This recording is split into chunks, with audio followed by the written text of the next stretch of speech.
Okay, Jeremy and Greg here from the Antedote. We are starting to do a new approach here, which is might call Antedote on site. Yes. And a salute to John Brousseau and the idea of we've read the documents, and so we're interested in the idea of we're reading the documents or some of the documents at the buildings. Yes. So today is September 11th, 2019. Yes. The morning of the 18th anniversary of the most, I'd say, fateful day, certainly of our generation. Oh yes. As the far day as that the changed everything, ramifications right? and the consequences of it that are still ongoing to this day. And so we're here in downtown Kansas City, the government sector here. We're right outside of the Kansas City, the regional headquarters actually of the United States Department of Transportation. The FAA, Federal Aviation Agency, is in that building around the corner. We are on the other side of the block from the U.S. Federal Court building, and then down this way are state courts and City Hall and the police headquarters, and then down that way is the federal building, and then the AT&T building, which is really the NSA hub of this specific region, which we will be going to later on today. Yes, for sure. And I believe it here is the, I think you may have just mentioned it, I believe the Kansas City branch of the Federal Aviation Administration is inside this building right here. So you think obviously about the FAA and September 11th, or even just the Department of Transportation in general, Transportation Secretary Minetta's testimony about Cheney and the planes heading towards the Pentagon, and Cheney basically refusing to tell them to change course. Yeah, and there's questions about exactly what was headed, what was there. being discussed actually, and of course the big scandal around that is when Dick Cheney was there in the Presidential Emergency Operations Center, which is underneath the White House. And because the 9/11 Commission puts him there after the Pentagon had the explosions, whatever exactly the scenario is at the Pentagon, I'm not interested in sort of figuring all of that out right now, but the question of when Cheney was in command there, the 9/11 Commission puts him there at around 10, but lots of other people put him there before the Pentagon was hit. So the FAA also, I think, is a crucial thing, because what we actually have in this article, this is a Wayne Madsen article that we've read on the Antedote actually a year ago during our 9/11 to 11/9 series. Yeah, we've got two articles here, as a matter of fact. He references that you remember that you brought in Norman Mineta, the head of the Department of Transportation, on September 11th. They shut down all civilian flights very soon after the attacks began. But Madsen reports from two El Al sources in this article that an El Al, I believe a 747, so a big airplane, flew out from, I believe, from JFK Airport under the command of some officials relating to the U.S. Department of Defense. But Bolin, I believe, reports on, and I believe Madsen also reports on it, that it had relations to Rudy Giuliani and the Prime Minister of Israel, who had been in Toronto. Ehud Olmert, right? Olmert, exactly. Yeah. I believe also there was there may or may not have been events related to organizations like the United Jewish Appeal going on at the same time. That's the old school Zionist organization, but that's kind of a digression. But well, that was happening in Toronto. Actually, that's a thread that we should follow up on, is the Canadian connection, because we've talked about the Canadian connection to things such as the Kennedy assassination, the JFK assassination, and the Martin Luther King assassination. But there's also a strong Canadian connection to 9/11, especially in relationship to the organized Jewish power organizations. And we will continue to report on this as the day progresses. But is there any little piece here that you want to read from? In general, this article, I read the title of this article. We've talked about this article, read it before on our show. I believe in our 9/11 to 11/9 series last year, part 1, I believe. British intelligence reports Mossad ran 9/11 Arab hijacker terrorist operation by Wayne Madsen. January 27th, 2011. I would say that this article is one of the definitive sources to show that the hijackers, whether or not, whatever, that's another one, much like theories of what may or may not have happened at the Pentagon, there's theories about were there hijackers, how many of them actually existed or whatnot, where they were from and all that. But taking that aside, this shows, I mean, even if you take all of that in discussions about the nature of hijackers, real or fake or whatnot, that at the very least they were definitely patsies who were set up for a very specific purpose, to take the fall and take the blame for this event, to be blamed on the new enemy that was laid out at the end of the Cold War, basically being the Arab world, the Muslim world, the Middle East, and that region of the world, to set up perpetual endless warfare. Yes, and the planes and hijacker aspect of the 9/11 operation are key to deconstruct and figure out how they work, because they are what we described as the legend, the intelligence operation of September 11th, the magic wand in a certain way, the cover story, the made-for-TV movie line, the really. 9/11 magic bullet. The 9/11 magic bullet, right, the disgruntled ex-Marine Oswald part of the storyline. And what's very interesting about this article is Madsen ties down, and he supposedly is reporting from suppressed by Tony Blair, then Prime Minister Tony Blair of the UK, a British intelligence report about how Israeli intelligence had specifically penetrated the Mohammed Atta cell and other Al-Qaeda cells around the Arab world. And then Mossad sent 2 teams, one to Germany to insert themselves into that Mohammed Atta team, and then one to the United States to insert themselves into the Florida area, and then ultimately on up into the Northeast. Now let's get the director of the Catherine Gunn movie to make a follow-up on this whole dramatic agenda. That would be interesting. But. Yes, it very much would be. So this article is really, really key. Look it up. It's interesting because the way we accessed it was Veterans Today reporting on WikiLeaks releasing this because the Texas Stratfor company that's been alleged to have some kind of connection to the Alex Jones operation it had shared this article that Veterans Today reports that it was actually originally their reporters who had helped develop this story, I guess.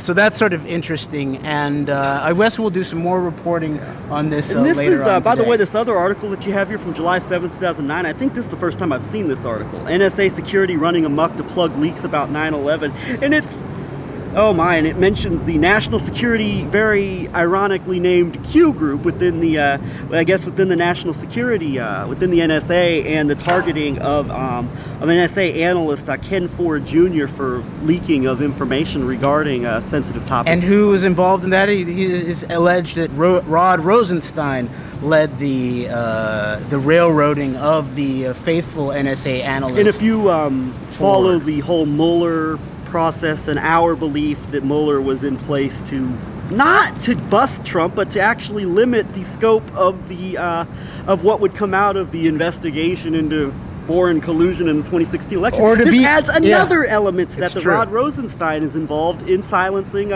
people that were leaking information. And that Mueller shows himself to have played the role of the mule for the cover-up, just like Gene Tatum fingers Mueller and Barr as the mules for the covert Iran-Contra operations throughout the 80s. I liken it to a baseball analogy. Mueller pitches a solid 7 innings starting the game, and then William Barr comes in as the closer to make sure everything's cleaned up well.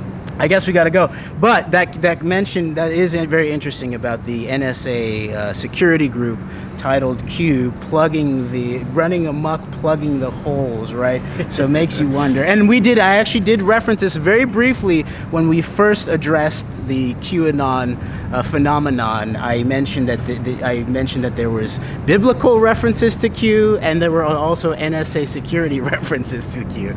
So until and maybe what we'll do is we'll touch back on the NSA Q article by Madsen when we go down there later on, which is in front of the AT&T long building, or long lines building, which is where the switches apparently in relationship to domestic NSA surveillance have been headquartered for a very long time. And we'll read also from James Banford's book about techno-tyranny and wiretappers, which is about the Israeli contractors who the NSA has contracted out the surveillance of the American citizenry. Much of this information, specifically regarding NSA, comes from, I believe, Russell Tice, who you do not hear from anymore, the NSA whistleblower who you don't hear from anymore. No. Actually, I should release my video of me confronting Senator Pat Roberts about his role in helping prevent the constitutional whistleblowing of Russell Tice. Yeah, close friend of the Center for the National Interest.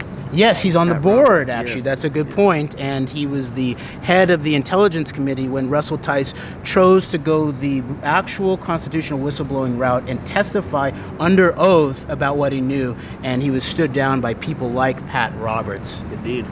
All right. If we have a Republican Senate, and that we are going to see when we elect Pat Roberts again to the Senate.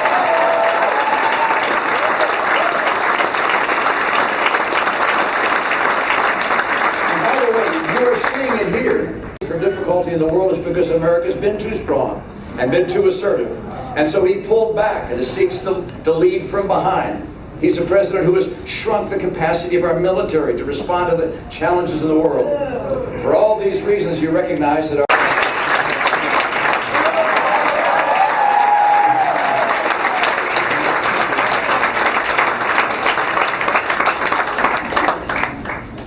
Now is no time to lose the faith. You know how they've done this with 8 straight victories. Divine intervention. Bunch of 250 hitters with great defense and great pitching and great heart. Governor! So, I don't know, did Kurt go that way? There's a meeting tonight as well, but I don't know if you did information on that.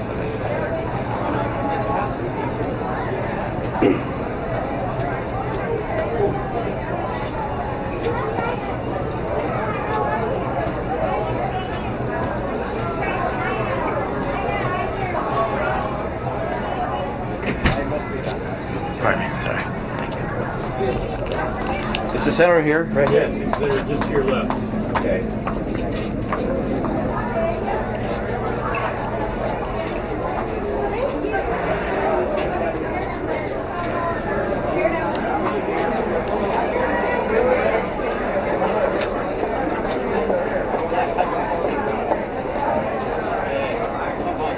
Excuse me?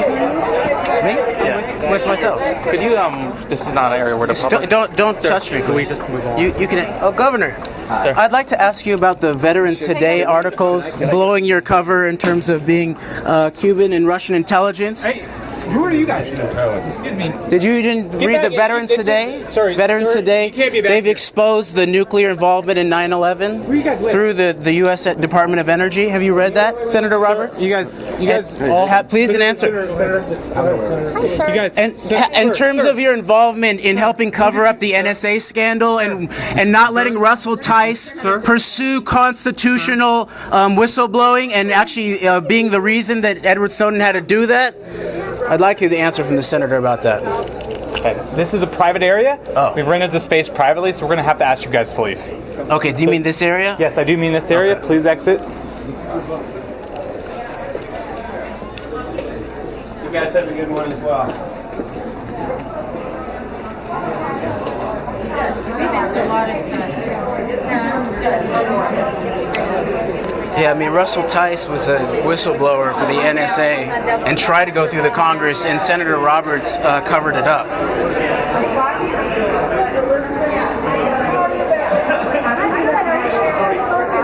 Sorry.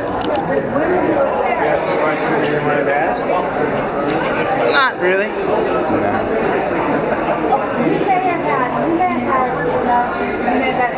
Who are you with? With myself. Me too, yeah.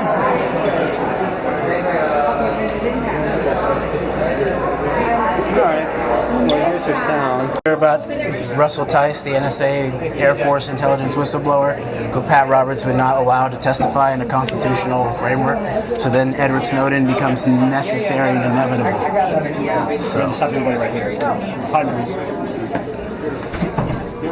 Senator Roberts, the nuclear 9/11 treason, and the cover-up of the NSA whistleblower Russell Tice. All right. It's a private area. Governor Romney, your cover blown on Veterans Today about private area. It's a whitewashing drug money during Iran-Contra. It's a private space. You need to back up. Senator Roberts, 9/11 treason. Are you gonna help? Whose side are you on it? Are you on the American people's side or the treasonous coup faction? Just keep moving back. Thank you. The American people are sick and tired of cover-ups. We're tired of it. Do not touch me. Do not touch me. No, I'm going to tell you not to touch me, and I want to walk out. Okay, all right, I will leave, but do not touch me, and do not crowd me.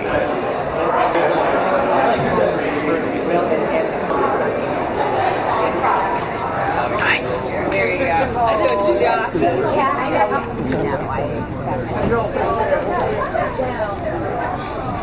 Good, how are you doing? How are you? Do not touch me, No, please. don't touch me. No, I didn't touch you. I just want to talk to the senator real quick. No, I don't think he wants to do I'm that. live in Kansas, and we need some am I. answers about the cover-up of the NSA let's walk whistleblower together. Russell Tice. Don't touch me. I didn't touch you. You touched me. Oh, okay. We're going to argue about who touched who. Senator Roberts, would you like to talk about Russell Tice and why you didn't allow him to testify in the Senate Intelligence Committee? Is it because of blackmail, or are you an active participant in the treasonous cover-up? Are you blackmailed like Russell Tice was talking about? Supreme Court members, then Senator Obama? Would you like to answer? Senator Roberts, would you like to answer? Okay, is your silence indicative of a treasonous cover-up? Active or passive? Blackmail, or do you believe in the desiccation of the United States of America's Republic and Constitution? And you guys, what are you guys about? You were part of the treasonous cover-up too? We know you guys are doing your job, but hey, we're Americans. Nothing personal. No, definitely not personal. The country thrive just as much as you do. I know you do.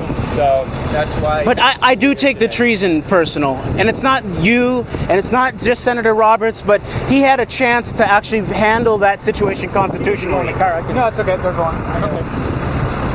Russell Tice put himself on the line, and instead of getting a constitutional place in front of the Senate Intelligence Committee, you don't care about the Constitution? Yeah. Jeremy. All right, buddy. Have a good one. Do you know about that? Did you hear about that? You did? All right, so why did that not get talked about? I was concerned that they were gonna.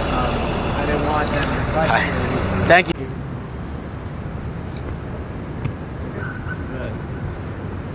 See here, we are standing outside of the. This is the U.S. courthouse, correct? Yes, U.S. I believe it's the Federal Courthouse. The Federal Courthouse right there, yeah.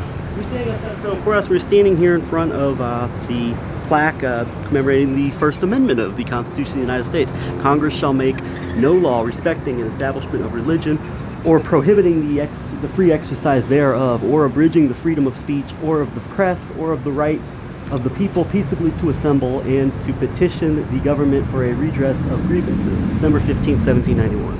Oh, and the date's on there. To this day, I still believe this is our, obviously, people say the Second Amendment, but I believe obviously our freedoms come down ultimately, certainly when it comes to the press and when it comes to the freedom to be able to speak about controversial topics in a manner where you will not be oppressed for it, is the First Amendment. This is still the bedrock, I think, of everything that America is supposed, at least in its purest form, is supposed to stand for. I completely agree. And this is very, very carefully written, too. The idea of Congress shall make no law respecting an establishment of religion, which is basically saying that they are not going to define a state-sponsored religion. That's where they're breaking from the Anglican Church in England. But they're also then saying, or prohibiting the free exercise thereof, meaning the individual is free to exercise their own religious conscience in whatever way that they choose to, or abridging the freedom of speech or of the press. In order to abridge something, it already has to exist. So that means that those rights already existed, right? in a certain way, it's actually, they are saying that this law about making no law respecting an establishment of religion or prohibiting the free exercise thereof is saying basically that maybe this didn't exist before we established this law against the prohibition of free exercise, as breaking away from the Anglican Church, where you had to worship in a certain way. And so then, like, in the abridging the freedom of speech or of the press or of the right of the people peaceably to assemble and to petition the government for a redress of grievances. That basically means you have the right to speak out against your government, against policies if you feel they are not representing the people, or if you specifically, I think in the area of treason, that you're able to speak out about it. Yes, exactly. In a manner where you will not be persecuted. We need to be able to redress our grievances. That means that we don't just sort of speak out onto Twitter and nothing happens. Like, yes, there is an aspect of speech where it is a valve, like a free speech, like a valve of the building of pressure, but it's supposed to be functional. It's supposed to actually lead to good governance by we the people, really. I remember the quote that was attributed to Jefferson, and I would not take this certainly in a physical form, like I think some people may have these fantasies about doing, but Thomas Jefferson was attributed as saying that there should be a revolution every 20 years. So, and you could talk about that as if it were a revolution of the press and of the speech, even though he made it more potentially physical. Right. I would actually point to Jefferson's quote saying that if he had to choose between a functioning government and a functioning press, he would choose the latter. Yeah. Basically what he's saying is he has deeper faith in the cognitive liberty and responsibility of the people than of even the buildings and structures of government. But I would say it's based on, we have to infuse the buildings and the structures and the institutions of good governance with the reasoning and the morality of the people themselves. And of course there's questions, just like with so many other things, there's even questions about the establishment of America as a country and the people behind it and the motivations, and whether whether everything was on the straight and narrow with regards to that. Now is not the time or place where I want to debate that, but regardless, taking all that aside, the questions of what was not going on, at its purest form, America, I think, in the purest ideals and the representation of what people at least want to believe America represents to this day, is enshrined in this in our First Amendment. I agree. So let's go use our First Amendment protected liberties here on September 11th. Absolutely. There's no better date to use them, because obviously we were told that we were attacked because someone hated our freedoms. Obviously, someone did hate our freedoms, because some of them have been being encroached upon, abridged maybe even in certain ways since then. It's funny that the people who tell us that the people who attacked us hate our freedoms are the ones who, they literally run, it seems, propaganda all the time to punish people who speak out in a certain manners against the types of policies that get down to the events that led to the taking of so many freedoms in the last 18 years. Yeah. Lex. Law.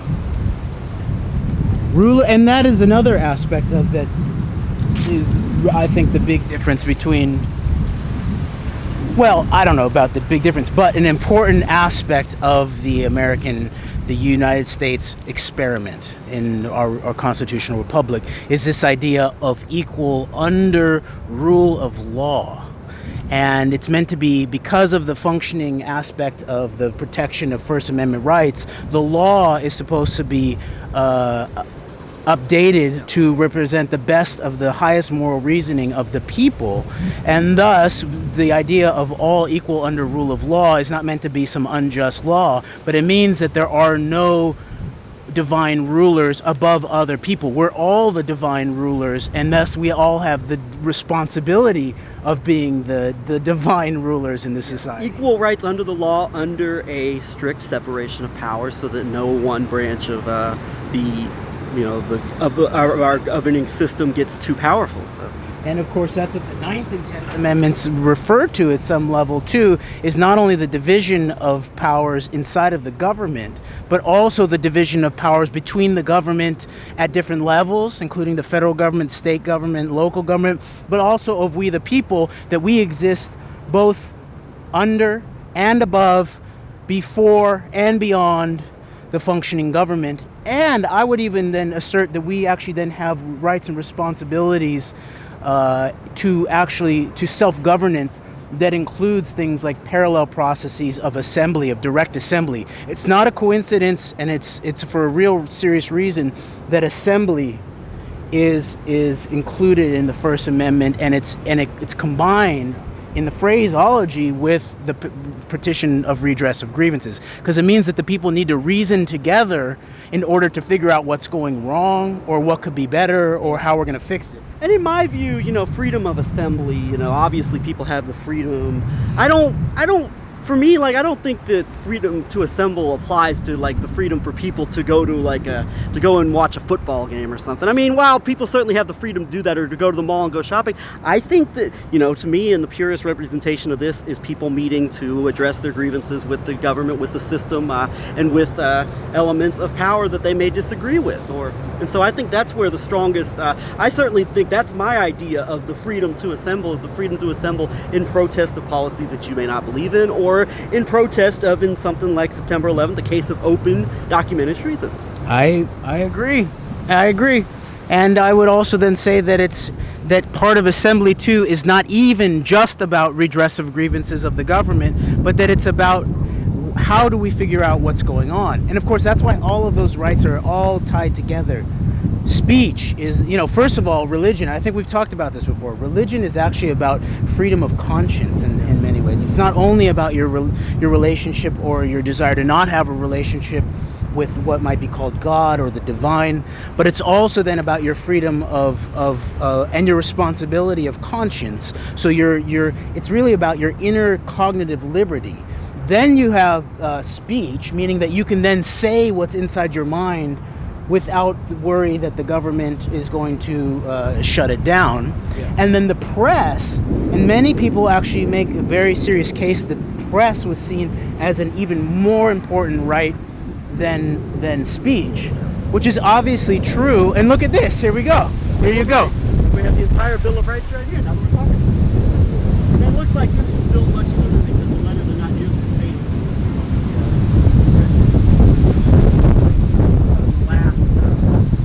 Where we read from the First Amendment, which actually appears to have been carved into the pavement over where we just were. So, but by the way, this is here we were just talking about, and here we have the entire Bill of Rights standing right in front of us. Wow. And obviously, as we know, a lot of the other, obviously we know the importance of the Fourth Amendment, for example, but I think that, but ultimately, these other rights come from your ultimate First Amendment right. Let's just go really quickly there, right?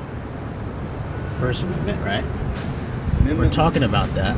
Amendment 2, well-regulated militia. People have debated forever and will continue to debate forever what a well-regulated militia. And this question of why press is even more important than speech is because, of course, that was how the nation was founded, via those that were willing to not only just sort of say their piece, but those that were willing to put their piece on paper out in public, such as the pamphleteers, the revolutionary pamphleteers. That was the founding of the nation. The revolutionary nation was in those that were willing to let more people know. And that's why it's such a powerful thing, is because it's about broadcasting, meaning casting your ideas to the world, which is what a lot of people misunderstand. Even the Kansas City Library arrest case, even my own lawyers, really, to be frank about it, they always focus on the speech aspect of it. But really, even in terms of the speech aspect, when the rhetorical form is a question, or even a critical question of a former government official in public, with you recording specifically, for us to be able to publish that onto the record, that's obviously about press primarily. And for then police and private security to step in to then shut down what is like the most core political pure speech in press, it's really about the press aspect of it that's so flagrant, I would say. I don't want to get off into a tangent here, because this is directly related to what we're talking about here with the press. But throughout our history, we've seen the we've seen various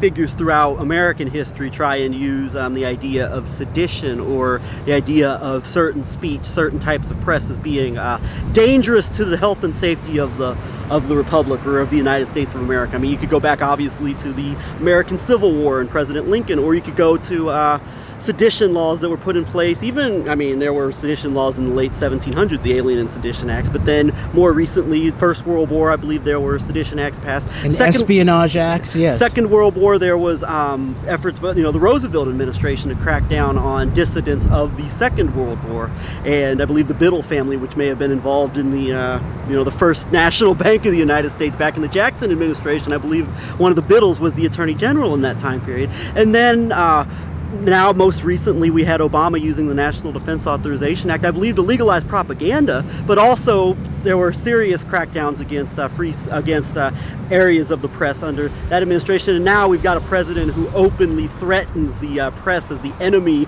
of the people. And I know people will like to say, well, he's just talking about the bad ones like CNN. But that's such a broad-ranging term that basically the way that Trump supporters, I think a lot of them think, is that any press that's not slavishly obedient or praising of the president is the enemy. So I believe it's pretty anti-American strain of thought that's developed. To the point to where people attacking reporters in political events in Montana is celebrated. Yes. I just want to point out one thing also here back at the Bill of Rights is we almost always skip over the Third Amendment. It's the Third Amendment. It's after one, right? Our proactive rights of liberty. The Second Amendment, our defensive rights of physical liberty. The Third Amendment, we always skip over it, but my wife, Lori, she really honed in on this, and she's made really good points that really, when we think about it, and maybe we'll make this point a little bit further when we go to the NSA AT&T building, is that, let's read it real quickly here.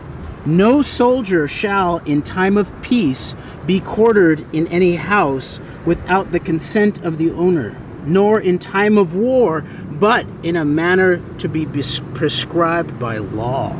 And we never talk about it because we're like, oh, okay, there's no soldiers living in our home. Are there? Is it that true? What is the NSA? The NSA is run by a general, right? I believe it's run by a military official.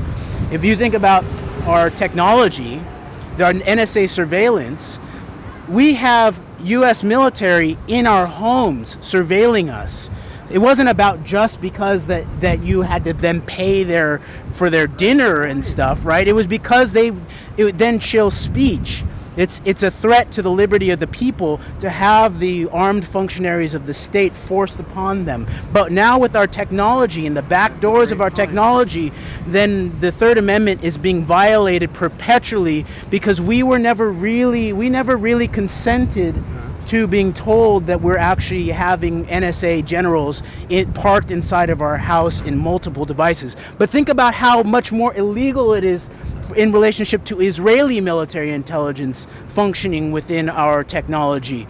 They have not got our consent to park Israeli military intelligence into our homes, which we will find out, that obviously with the contracting out of the NSA surveillance, we have Israeli military intelligence in our homes. There's no bigger violation of the Third Amendment. And then when we come to the Third Amendment, this goes back to the USA Patriot Act, which is a direct result of September 11th. Yes, exactly. Okay, and then of course there's lots of other amendments. I don't know if we should read all of these right now. Let's just read them real quickly. Okay, we'll try not to comment on them. Okay. The Fourth Amendment. This is the one that's most obvious, most constitutional torts. And the way that works is 1983 is the civil law where it's actually post-Civil War law to help black folks, liberated black folks have their rights, actually. We just said we're going to comment on this, but I feel the need to comment on this too, because as you brought up with the Third Amendment, it's not just searching a house without a warrant, as illegal as that obviously is, but it's also things like the warrantless wiretapping of a mass surveillance of the citizenry in whatever areas you want to make it in, both covert and more more both overt and more covert, such as in these what you were just describing with this with these technological backdoors, courtesy of the departments like the National Security Agency. And actually, if you think about this structurally, these are ordered in a very specific fashion, in that if you don't have the First Amendment rights, if you don't have internal liberty and the ability to express yourself in invisible language and all that, you obviously don't have anything else. So it doesn't matter if you are allowed to have a gun to protect your home and your family and all that against whoever, because you don't have anything worth protecting in the first place. Where I think a lot of people who think that a Second Amendment or revolution is going to save the country, might want to look closer at what comes before that. The First Amendment. This is our liberty that we can engage to proactively petition. And then I just want to point out that third comes before fourth, because of course, if you have military parked in your home, they of course they've already breached the barrier, and they already are searching your papers and effects and all of that. Okay, so this is actually saying that you're allowed to keep them out. If they're already outside, you're allowed to keep them out. Because if they've already breached the barrier and you've been forced to put them up in your own living room, then they've already has the power to breach your person, your house, your papers, and effects against unreasonable searches and seizures shall not be violated, and no warrants shall issue but upon probable cause supported by oath or affirmation, and particularly describing the place to be searched and the persons or things to be seized. Okay. And it's funny, in the age of Trump, with all the fervor over the designating Antifa or leftists as domestic terrorists. And don't be mistaken, there's also a push to declare right-wing extremists, whatever that entails, as domestic terrorists as well. But in that realm, there seems to be people that are very closely associated with something called Prison Planet that have seemed to have forgotten the meaning of these basic rights that they may have once understood during the Bush administration. Okay, Amendment 5. No person shall be held to answer for a capital or otherwise infamous crime unless a presentment or indictment of a grand jury, right? Except in cases arising in the land or naval forces or in the militia when in actual service in time of war or public danger. Point something out here. You got people. Take a look at this. The people, people who want these military tribunals at Guantanamo Bay and all this. The people that they're calling for this, they're not active members of the. No. It's like in what world are Obama and Clinton part of the militia or the? It's not intended for purposes like that. These fantasies about taking the deep state traitorous criminals to Guantanamo Bay and putting them in front of a military tribunal and then finding them guilty and executing them, or whatever the fantasy is. I agree. Another anti-American move in the general sentiment. Don't get us wrong. We're for justice, but this is not justice. No, and I would point out that Article 3, Section 3 of the Constitution, which is actually it's under the idea of the civilian courts, right? It points out that treason, the worst crime that you can actually commit against the country, it's obviously meant to be tried in civilian courts. It's not, unless of course you've taken an oath to the military and you're operating as military, then yes, then of course then you face military tribunals. But if you're a civilian official, you can still be accused of treason, and then you get tried in an open court. And that's also the part of the court system, is the idea it's supposed to actually feed the press and speech in a generative cycle, because that's how we actually gain information. That's how we gain facts, because you are able to have people under oath, and then when they're under oath, then you have a better sense that they're telling the truth, right? And so then people present evidence. And so then think about all the documents that come out that we're then able to use, because there's such a thing as the court system and open court system where everything's not just secret. And of course, on the flip side of that, you've got people in this country who are still too afraid to allow alleged 9/11 conspirators and masterminds to be tried in a public court in front of a jury, even after they've been waterboarded and whatever other techniques been done to them, God knows how many times, as in the case of allegedly of the case of say Khalid Sheikh Mohammed, for example. So that's pretty telling. On the other side of it, the whole idea of the enemy combatants thing, the alleged enemy combatants are too dangerous to be tried in a court of their peers, even after they you talk about being more honest when you're under oath. I mean, even the idea of the effectiveness of waterboarding is still not good enough to bring them in front of a court of their peers. So go figure. No, it actually undermines that, right?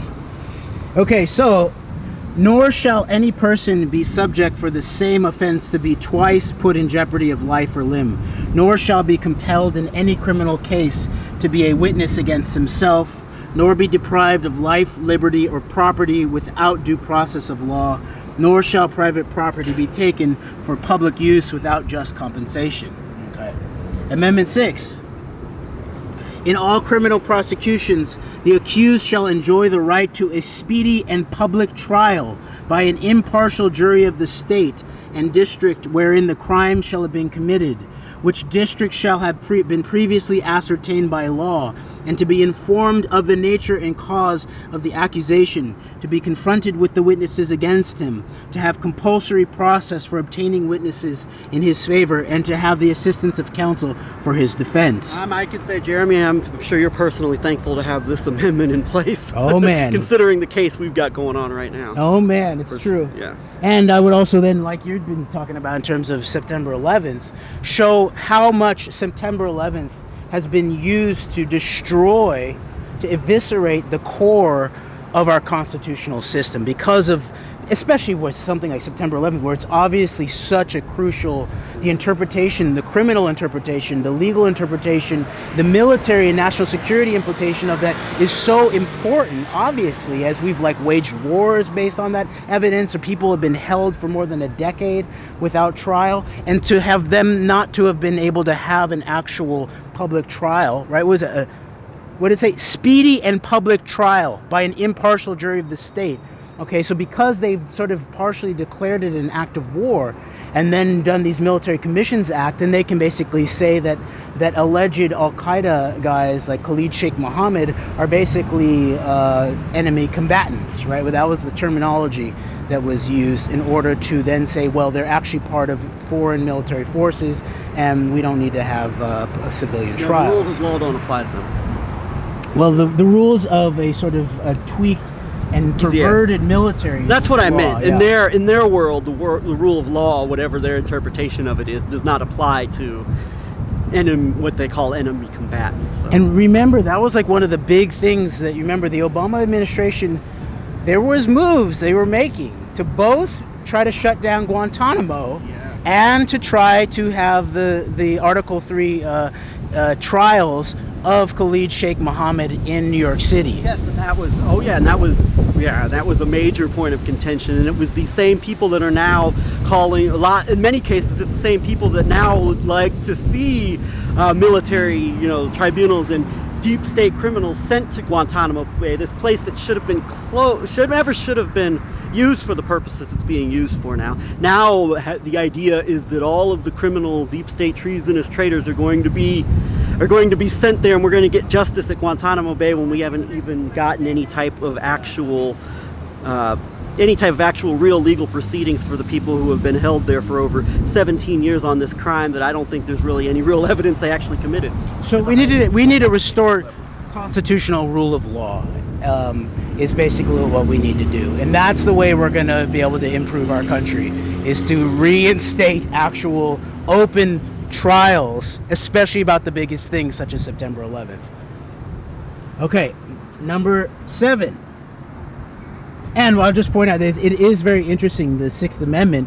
It's about also being able to face your accusers, confronted with the witnesses against him. And actually that came up in my case when we were thinking about doing depositions, whether we would then have fulfilled our Sixth Amendment rights if like the accused were there for the depositions rather than waiting for the witnesses to show up in trial. But that's a really important one. And this is a good time to remind people that those who would like the government or the powers of the federal government to be used against people they don't like in a certain manner, just remember, and this has been said before, it'll be said many times again, if federal government has the power to use these types of powers against people you don't like. They also have the power to use it against you, and what goes around, I think, will come around inevitably. And of course, in many cases, it can come around. In certain ways, beyond the sort of like the foreign criminality of the Obama administration, one of the biggest areas of their criminality was the not only the running cover for the treason and the war crimes of the Bush administration, but the expansion of that. And in fact, well, we're not going to torture some. We tortured some folks. You know, we're not going to torture folks anymore. We're going to drone assassinate them. That's even worse, and that's ultimately what they did. You don't assassinate folks, but you use the analogy of drone assassinations to, in a joking manner towards musical artists who might have an interest in the Obama daughters. That's when you knew Obama was. Yeah, it was his Bush searching for the WMDs at the White House press correspondents' dinner moment. Joking about the mass death that they were involved in. It's true. Okay, so Amendment 7. In suits at common law, where the value in controversy shall exceed $20, the right of trial by jury shall be preserved, and no fact tried by a jury shall be otherwise re-examined in any court of the United States than according to the rules of common law. Okay, so this is also about like the idea of civil suits, so that it's not only in terms of like the Sixth Amendment and Fifth Amendment. A lot of this has to do with the government and like whether your rights in relationship to the government accusing you of crimes. But then you're right here, it's also about your rights in relationship to other sovereigns, you might say, sovereign individuals who are equal to you, and if they wrong you or take value from you, that you have the right to then go to court against them. Yeah, and this is a good time to remind that that it's this Bill of Rights right here that keeps the United States, at least so far, and God willing it's going to stay this way, from going in the direction of other so-called democratic countries that are said to embrace the ideas of free speech, such as Canada or various countries in Europe, where people have been subjected to punishments and prison time for speaking their minds in a way that the established ruling class does not approve of. So, yes. Okay, Amendment 8. Excessive bail shall not be required, nor excessive fines imposed, nor cruel and unusual punishments inflicted. So I would say, I actually believe that to me, I mean, there's nothing more cruel and unusual than the death penalty at some level. But that's another argument. This is where I stand on that, is that I don't believe the only person that can actually fully judge someone in terms of life and death is God. That's my belief in God. But I'm very wary of giving the government the right to take away somebody's life, even if you might be able to justify that they deserve it in maybe a natural law kind of way. Plus, humans are humans and we make mistakes. So if there's a chance that one individual is going to be put to death in a wrongful fashion, then it means that we can't do that. Let's just say to people, two of the biggest proponents of the death penalty in modern American history, George W. Bush and Rick Perry, respectively, as governors of Texas, and their beliefs in capital punishment. And that's one of the things that Ron Paul really respect him over, is he gradually, over the course of time, came to realize that, or came to a very strong belief that the death penalty is not a moral means of carrying out justice and of a moral punishment for whatever crime you may be accused of. So that was something I think Ron Paul had a very courageous conviction in over the years, and came to a much different conclusion than where he once was on the topic of the death penalty particularly. And I know people have very strong opinions about certain cases where certain things maybe should be punishable by death. Maybe you think of crimes against children, for example. But I think that just in a general way that you're saying this here, I think you're making a very strong point here. And I just look at some of the biggest proponents of the death penalty as some of the reasons to maybe not be so fond of it, honestly. And also in a way, I mean, war is a method of death penalty. I mean, it really is. I think that's one of the most egregious examples of carrying out a death penalty, and how many innocent people are victims of the death penalty known as war, known as indiscriminate bombing, known as... It's true, because in terms of natural law, part of the Second Amendment is that the individual has the right to defend themselves up into the death of their attacker. but there's a combination of things like proportional force, proportionality, that if someone's coming at you and they're not threatening your life, then you're not allowed to kill them. You are allowed to use proportionate force in response, right? But then here's another issue, is that when we deal with the war on terror and you have the implementation of the torture regime, it's because of this whole parallel fashion of military tribunals and the use of 9/11 as basically that this is being done for intelligence, really, national security aspects, then you have a whole regime put on top of that. Of course, like the idea of what was being done to prisoners in our military bases at some point, where they were being tortured. Obviously, that's cruel and unusual punishment. They hadn't even really been tried at that point, and yet they're being subjected to it. I would point out, I've been finding the articles, even by people like Robert Fisk, that point out that there's often it's a private contractor who's the one who supposedly is the one introducing these practices to the U.S. military, and often there's a strong, may I put it, in relationship to someone like the anonymous Israeli intelligence agent who was introduced to the U.S. federal court system by the current head of the Kansas City Police Department Board, Nathan Garrett. There was a whiff. I can smell Israeli intelligence. Okay, that's what was going on in relationship to the torture regime.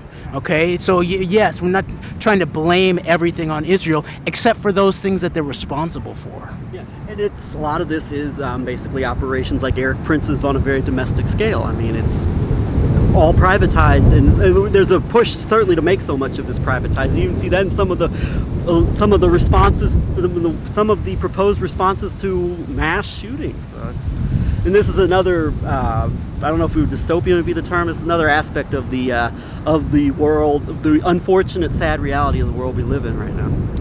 And finally, the last two amendments making up the Bill of Rights, I mentioned these earlier. Amendment 9, the enumeration in the Constitution of certain rights shall not be construed to deny or disparage others retained by the people. How key is that? That's basically saying this is the minimum. These are the minimum of our rights. This is the absolute minimum of our rights. There's other rights that we know that we have that we need to assert as our own too. And then number 10, the powers not delegated to the United States by the Constitution nor prohibited by it to the states are reserved to the states respectively or to the people. There's almost like a loop back in the very end of the Bill of Rights. It loops back to the originating power, the actual sovereign in this case, which is we the people. We the people. We're the ones who started the country, really. You know, that is we the people. And it's because it's different than the divine right of kings and queens.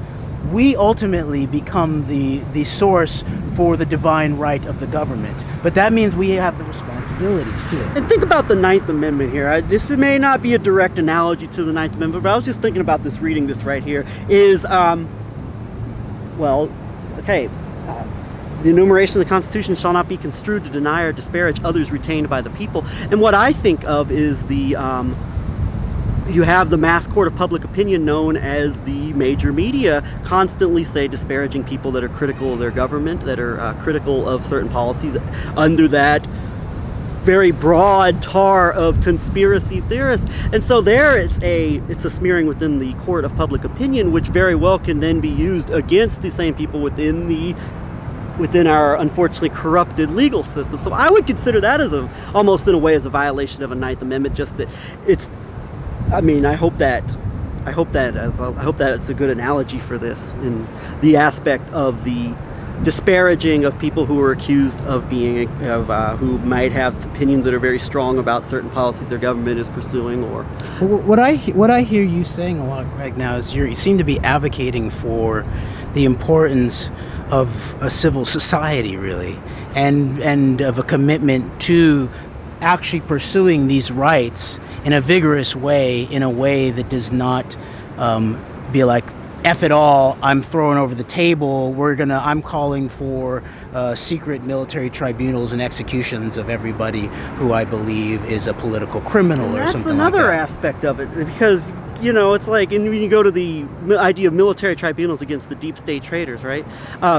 I'm sorry, I hate to burst the bubble of certain people who are in certain realms who listen to certain alt media, but there are so many unfounded, disparaging accusations being made against certain people in the deep state that cannot be proven, that there's really not even any strong evidence to really go in the direction of, for example, submission. Certainly the idea of the last president of the United States being an agent of radical Islam, as ridiculous as that is. Some of the more out there theories of certain political figures and lobbyists and operatives being, you got some of these things that are being put out there.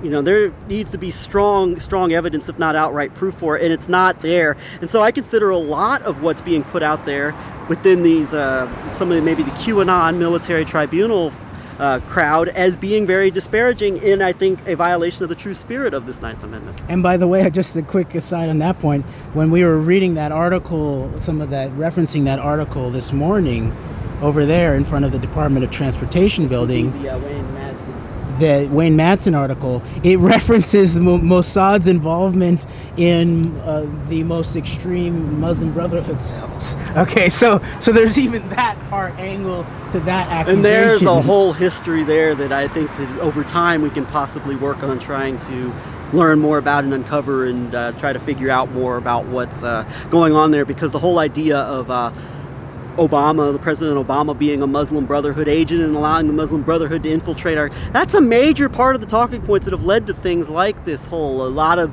what you're seeing within the QAnon movement, or within a lot of the more extreme pro-Trump circles, is this idea that we're saving the country from the treason of the last government, and the idea that they're collaborating with the radical enemies of our people, a la Muslim Brotherhood, the radical enemies of America, so to speak. And we do need to be aware of the abuse of aspects of these rights, such as there's the whole thing about constitutional conventions, and I've been hearing and reading that it's very close, actually, that the Koch network is working towards a constitutional convention, i.e. a con, and this may be a real con job, and so we need to be aware of the abuse of things like state level power, delegation to the states by those corporate gangsters who can more easily own and run the state government than they are even able to the federal government. So we need to really thoroughly take responsibility for properly exercising all of these rights.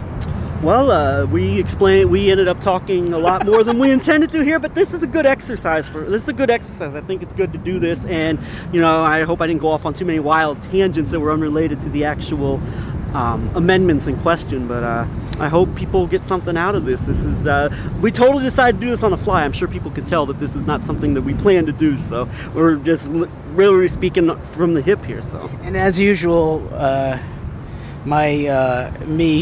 promising that we weren't going to talk about these was obviously made in good faith, and we had to talk about it.